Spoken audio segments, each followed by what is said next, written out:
नमस्कार दोस्तों, कैसे हो सभी। आशा करते हैं कि सभी अच्छे होंगे और सभी की कोरोना काल में तैयारी अच्छी चल रही होगी और धीरे धीरे सभी अपने लक्ष्य से अपने मंजिल की ओर अग्रसर हो रहे होंगे। आज का जो टॉपिक है क्लास संस्कृति के पार्ट को आगे बढ़ाते हुए आज से हम शुरू कर रहे हैं लोक देवता। लोक देवता, सबसे पहले बात करते हैं कि देवता और लोक देवताओं में क्या अंतर होता है। एक लोक देवता होता है, एक केवल देवता होते हैं।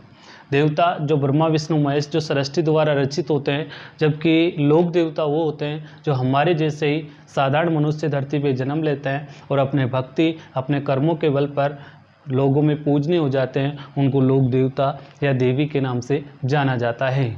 मुख्य रूप से लोक देवताओं में पंच पीर आते हैं। पंच पीर को इस प्रकार से ध्यान रखना, हमारा गोपा या गोपा हमारा दोनों तरफ से याद रख सकते हैं। हमारा गोपा हड़बू जी, मेहाजी मांगलिया, एक ही है दोनों। एक हड़बू जी, दूसरे मेहाजी मांगलिया, रामदेव जी, गोगा जी और पाबू जी। प्रमुख रूप से 5 पीरों में शामिल किए गए। पूछ लिया जाता है कई बार साधारण सा क्वेश्चन, निम्नलिखित में से कौन से देवता 5 पीरों में नहीं आता है, तो 3 तो इनमें से आता है और जो चौथा ऑप्शन आता है उसमें अधिकतर आता है तेजाजी। तो तेजाजी ध्यान रखना, जो लोक देवता तेजाजी उनको 5 पीरों में शामिल नहीं किया गया है। हड़बू जी, मेहाजी मांगलिया, रामदेव जी, पाबू जी और गोगा जी को 5 पीरों में शामिल किया गया है। गोगा जी को हम पढ़ेंगे कि गोगा जी के 47 पुत्रों और 60 भतीजों के साथ वीर गति को प्राप्त हुए थे। 47 पुत्र, आज के ज़माने में 1-2 पुत्र होना ही मुश्किल है, उस टाइम में 47 पुत्र गोगा जी 60 भतीजों के साथ वीर गति को प्राप्त होते हैं। ये हमारी पुरानी टेक्नोलॉजी है वो आज के ज़माने के मुकाबले कई ज़्यादा आगे है। अगर हम महाभारत काल देखते हैं, महाभारत उठाकर देखते हैं, उस पर पढ़ने को मिलता है कि जो गांधारी थी, उस गांधारी के 100 पुत्र थे और 100 के 100 पुत्र एक ही जैसे का, सभी का मतलब पेश, सभी का जो चेहरा था एक ही जैसा था। और ऐसा कैसे संभव हो सकता उस काल में। आज अमेरिका, जापान, रूस जो बड़े बड़े देश है, ये क्लोनिंग विधि से, आज बड़े बड़े जो देश है क्लोनिंग विधि से नस्ल तैयार कर रहे हैं। और ये क्लोनिंग विधि से जो प्रयोग कर रहे हैं ये जानवरों पर कर रहे हैं, भेड़ बकरियों पर कर रहे हैं। क्लोनिंग विधि से नस्लों का जो विकास कर रहे हैं जानवरों पर कर रहे हैं। और आज से लगभग 5000 वर्ष पूर्व भारत ने गांधारी के क्लोनिंग से 100 पुत्र तैयार किए थे। ये तो नहीं होगा एक ही माँ के मतलब पेट से 100 पुत्र, असंभव है। हम कह सकते हैं कि उस ज़माने में कोई ना कोई क्लोनिंग विधि रही होगी जिससे गांधारी का क्लोन लेके किसी भी मतलब चिकित्सक ने 100 मतलब एक जैसे मतलब पुत्र तैयार कर लिए। इसलिए जो जापान और अमेरिका जो बड़े देश है वर्तमान में जानवरों पर कर रहे हैं, हमारा जो देश है 5000 साल पहले ही क्लोनिंग का विकास कर चुका था। पहले एक से बढ़कर एक लोक देवता, जैसे गोगा जी, पाबू जी, रामदेव जी, मेहाजी मांगलिया, हड़बू जी, एक से बढ़कर एक लोक देवता पढ़ेंगे। लेकिन वर्तमान और पहले की अगर तुलना करते हैं तो वर्तमान में हर आदमी एक मतलब कोई ना कोई बीमारी से ग्रसित है, दुबला पतला है। अगर पुराने ज़माने में बात करें राणा प्रताप के भाले का वजन 60 किलोग्राम था। हमारे शरीर का वजन 60 किलोग्राम नहीं होता। बप्पा राहुल जो इतिहास में बहुत ही बड़ा शासक, उसकी तलवार का वजन 1280 किलोग्राम था। 1280 किलोग्राम की तलवार थी, हमारे पूरे परिवार का वजन करे तो भी 1280 किलोग्राम नहीं होता।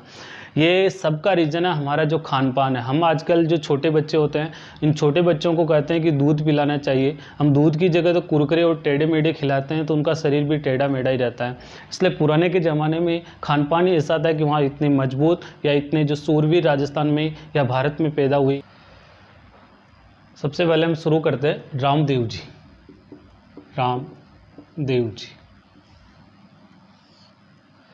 रामदेव जी को मुसलमान रामसा पीर भी कहते हैं।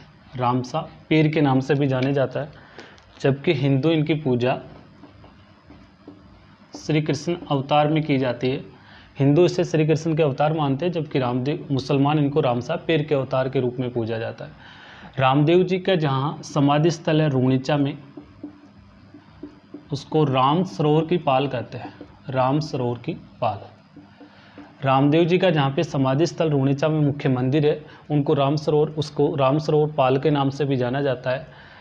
रामदेव जी का जो जन्म है,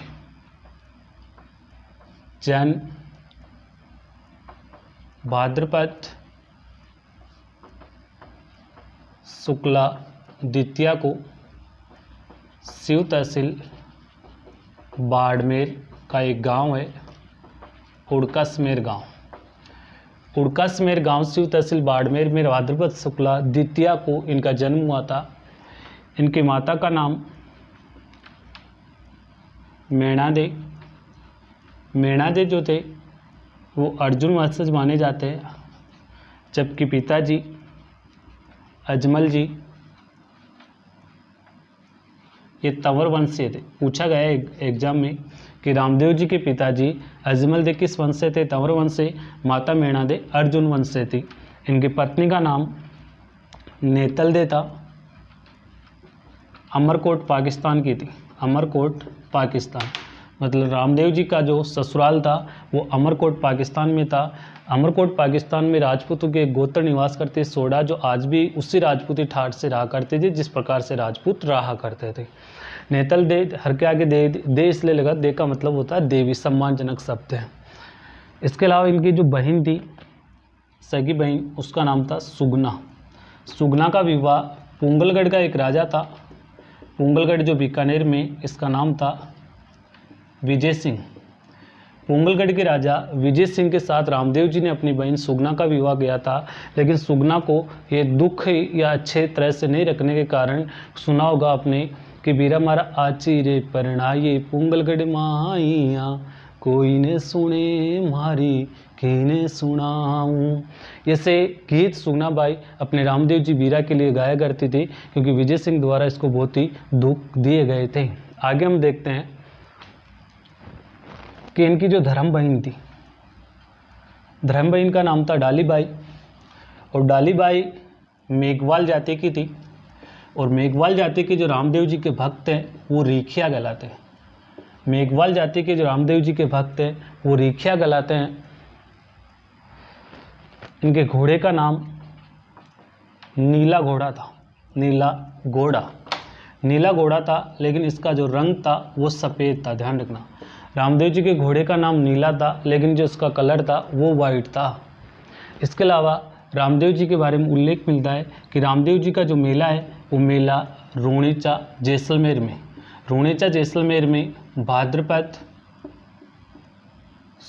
शुक्ला द्वितीया से लेकर एकादशी तक भरता है। रामदेव जी का मेला प्रतिवर्ष भाद्रपद शुक्ला द्वितीया से लेकर एकादशी तक मेला बढ़ता है, और इस मेले में विशेष रूप से ये मेला सांप्रदायिक सद्भावना के लिए फेमस है। सांप्रदायिक सद्भावना, सांप्रदायिक सद्भावना के लिए फेमस है। सभी प्रकार के धर्मों के लोग यहाँ पे जाते हैं, और इस मेले में विशेष रूप से कामड़ जाति की महिलाओं द्वारा, कामड़ जाति की महिलाओं द्वारा एक नृत्य किया जाता है, विशेष रूप से 13 ताली नृत्य। रामदेव जी ने अछूतों के मतलब कामड़ों के उद्धार के लिए कामड़िया पंथ की भी स्थापना की थी, इसलिए कामड़ जाति की महिलाओं द्वारा विशेष रूप से इनके मेले में 13 ताली नृत्य महिलाओं द्वारा बैठकर ये नृत्य किया जाता है। इसमें 13 तालियां मजीरे होते हैं, जिसमें 13 मजीरों को एक साथ बजाया जाता है।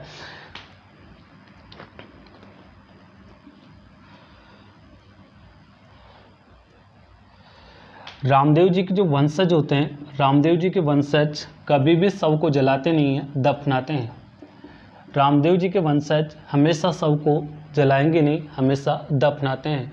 रामदेव जी की जो धर्म की बहन थी डालीबाई, इन्होंने रामदेव जी के कहने पर, रामदेव जी से जस्ट एक दिन पहले इन्होंने एकादशी से मतलब 10वीं को रामदेव जी के स्थान रूणेचा जहाँ इन्होंने समाधि ली थी, वहाँ पे पास में डालीबाई ने भी समाधि ले ली थी। इसलिए डालीबाई का जो मंदिर है वो भी मंदिर रामदेव जी के मंदिर के पास में बना हुआ है। आगे अगर हम देखते हैं कि जो रामदेव जी थे, रामदेव जी और डालीबाई हमेशा कोई भी गांव में कोई भी बीमारी हो जाती थी, इलाज करने के लिए हमेशा साथ में लो। रामदेव जी का बहुत ही अछूतों के लिए रामदेव जी ने बहुत प्रयास किए थे। एक अछूतों को उद्धार करने के लिए रामदेव जी ने एक आंदोलन भी चलाया था, शुद्धि आंदोलन। अगर पूछा जाए कि शुद्धि आंदोलन किस लोक देवता से संबंधित है, तो रामदेव जी से। जो हिंदू मुसलमान बन गए थे, उनको वापस मुसलमान से हिंदू बना लेंगे, शुद्ध करने के लिए इन्होंने शुद्धि आंदोलन चलाया था। इसके अलावा रामदेव जी ने जो जागरण होता है, रामदेव जी का जो जागरण होता है वो जागरण जम्मा जागरण कहलाता है। रामदेव जी का जो जागरण होता है वो जम्मा जागरण कहलाता है। रामदेव जी के जो यात्री होते हैं वो जातरू कहलाते हैं।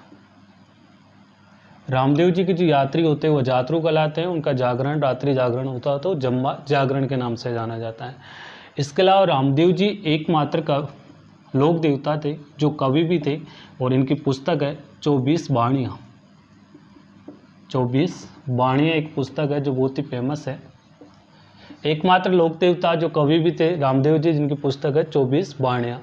इसके अलावा आगे देखते कि रामदेव जी ने रत्ना रायका, लक्खी बंजारा और भैरव राक्षस, इन सभी का जो उद्धार किया था, ये उद्धार रामदेव जी ने किया था। रत्ना रायका, लक्खी बंजारा, भैरव राक्षस का वध किया था। लक्खी बंजारा जो नमक को मिश्री बनाकर बेच रहा था, उसकी ओरिजिनल मिश्री को पूरा नमक बना दिया था अपने चमत्कारों के प्रभाव से। कुल मिला के पूछा जाता है रत्ना रायका, लक्खी बंजारा, भैरव राक्षस किस देवता से संबंधित है, तो रामदेव जी से संबंधित है। रामदेव जी के जो चमत्कार है, वो चमत्कारों को पर्चा कहते हैं, और जो पर्चा शब्द है वो परिचय से बना है।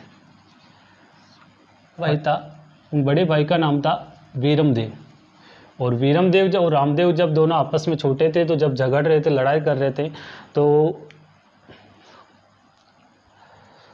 तो इनकी माँ उस समय दूध गर्म कर रही थी, और जब ये दोनों झगड़ रहे थे तो माँ दूध को छोड़कर जब दोनों को छुड़ाने के लिए चली जाती है और दूध उफनने लगता है, तो रामदेव जी उसकी तरफ हाथ करते हैं, दूध ऑटोमेटिक बैठ जाता है। तो रामदेव जी ने शुरू से अपने परिचय, मतलब चमत्कार अवतार होने के परिचय शुरू से देने लगे। रामदेव जी रामसा पीर व श्री कृष्ण के अवतार के रूप में पूजा जाता है। इनका मुख्य समाधि स्थल रूणीचा में है, जहाँ पे रामसरोवर पाल के नाम से इनको जाना जाता है।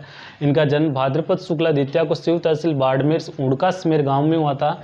इनकी माता मेणा देव जो अर्जुन वंश के थे, पिता अजमल जी जो तंवरी वंश थे, पत्नी का नाम नेतल दे जो अमरकोट पाकिस्तान की निवासी थी, बहन सुगनाबाई जिसका विवाह कुंभलगढ़ के राजा विजय सिंह के साथ हुआ था, धर्म बहन का नाम डालीबाई था और डालीबाई थी, और डालीबाई मेघवाल जाति की थी। मेघवाल जाति के भक्त रामदेव जी की रीख्या कहलाते हैं। घोड़े का नाम नीला घोड़ा था, लेकिन इसका जो कलर था वो सफेद था।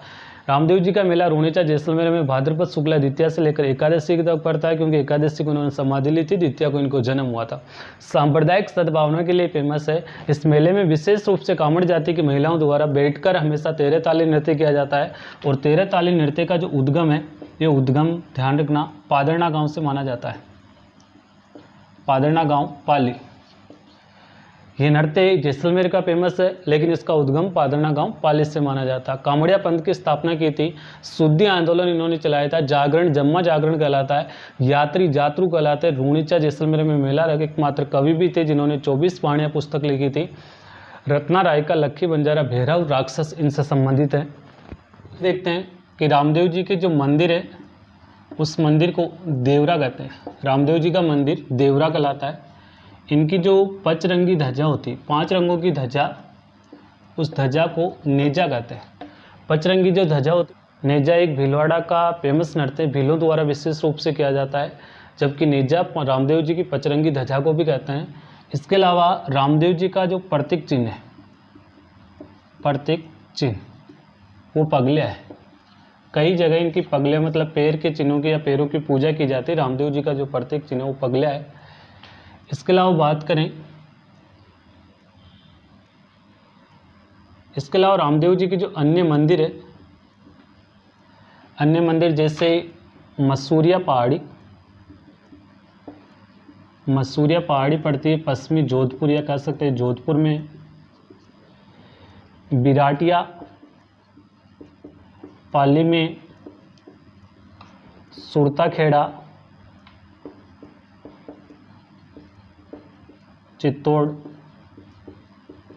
चित्तौड़गढ़, और छोटा रामदेवरा गुजरात। छोटा रामदेवरा गुजरात, सुरताखेड़ा चित्तौड़गढ़, बिराटिया पाली और मसूरिया पहाड़ी जोधपुर। मतलब रूणीचा जैसलमेर के अलावा भी यहाँ पे रामदेव जी के फेमस मंदिर बनी हुई है। मसूरिया पहाड़ी जोधपुर में, बिराटिया पाली में, सुरताखेड़ा चित्तौड़गढ़, छोटा रामदेवरा जो फेमस है वो गुजरात में। प्रतीक चिन्ह इनका पगला है, पचरंगी ध्वजा को इनकी नेजा कहते हैं। इनका जो मंदिर होता है वो देवरा कहलाता है। रामदेव जी के परिचय अलग अलग रूप में सुने जाते हैं। कहा जाता है कि जो मक्का से 5 पीर इनकी परीक्षा लेने के लिए यहाँ राजस्थान में आए थे। और राजस्थान में जब ये ढूंढते ढूंढते पांचों पीर रामदेव जी को पूछते हैं कि यहाँ पे रामदेव नाम का कोई बालक है जो चमत्कारी है, तो वो रामदेव जी कहते हैं कि रामदेव नाम का बालक मैं ही हूँ। तो रामदेव जी इन पांचों पीरों को इन पे घर ले जाते हैं, भोजन करवाते हैं। और भोजन करते समय जब पांचों पीर इनकी परीक्षा लेने के लिए कहते हैं कि हम उन्हीं पात्रों में खाना खाएंगे जिन पात्रों में हम रोज़ खाना खाते हैं, और उन पात्रों को हम घर पे भूल कर आ गए। अगर आपको खाना खिलाना है, रामदेव जी को कहते हैं अगर आपको खाना खिलाना है तो वो पात्र मक्का मदीना से यहाँ पे लाने पड़ेंगे। इस प्रकार से रामदेव जी ने अपने चमत्कारों के पांचों पात्र जो के जो मक्का मदीना से अपने यहाँ पे ले आए, और उन्हीं पात्रों में पांचों पीरों को खाना खिलाया जिन पात्रों में वो डेली भोजन किया करते थे। इस प्रकार से इन पीरों ने इनके चमत्कार से प्रभावित होकर कहा था कि मैं तो केवल पीर हाँ, थे पीरा का पीर है। ओके, धन्यवाद।